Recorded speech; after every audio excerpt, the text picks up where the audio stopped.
All right, solving logarithmic equations or exponential equations using logarithms. Okay, to start us out, we're going to double check our directions, and it says leave your answer and change the base ratio. So this means we're not going to need the use of a calculator. All right, so I'm going to solve this twice. The first way is the way I would do it normally, and then the other way, for some people, they might understand it better. So let me show you first for C. What I would do. The first thing I would do is just natural log both sides. And so I'm just taking both sides and putting them inside of a logarithm. I'm doing the operation on one side and the other side, and so my equation is still standing true. Now, once I do that, because I have an exponent inside of this natural log, actually this whole thing right here is inside of this natural log. Because I have an exponent inside of it, I can drop that exponent down here. So 2x minus 1 would be multiplying to natural log of 15. Now, remember, our goal is to get rid of the everything, all the operations, so that x is by himself. So next I'm going to get rid of the natural log of 15. And when I do that, I get natural log of 125 divided by natural log of 15. Next, I'm going to add 1 to both sides to get rid of the minus 1. And then I can either divide by 2 or I can multiply both sides by 1/2. And that's what I'm going to choose to do right now. So think about multiplying this by 1/2 and multiplying this by 1/2. When I do that, I get a 2 on the denominator for this fraction, and then 1 times 1/2 would obviously be just 1/2.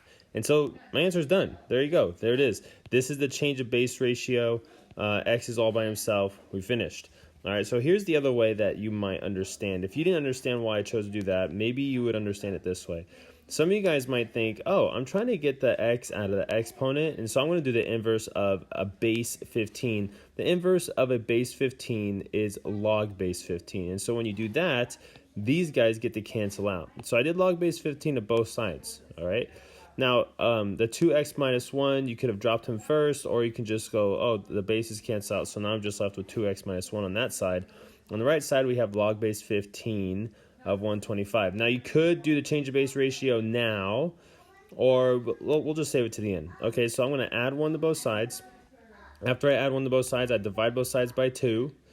And I could have thought by multiplying by 1/2, but I just chose to do it a little differently this time. And now I'm going to change the log base 15 of 125 using the change of base ratio. So whenever you use a change of base ratio, you're either going to use natural log or the common log. Now, it's way more common to use natural log, but you could use the common log. But I'm going to still use the natural log because there's one less letter to write if you use natural log. So I could have written just log, which would be base 10. So it'd be log of 125 divided by log of 15. That's the same thing as this, which is the same thing as this. So this right here that I wrote is the same as this. That's known as the change of base ratio. See, I changed the base from 15 to base E. That's what natural log has. It has a base E. All right, and you can really do that with any base. So I divided the right side and the left side by 2. But instead, I'm going to think about this multiplying by 1/2 again, because I see we have a fraction here, and I don't want to end with the fraction inside of a fraction. So when I distribute this, you'll see that we end up with the same thing that we got doing in the other way. So you just choose the way that you like better.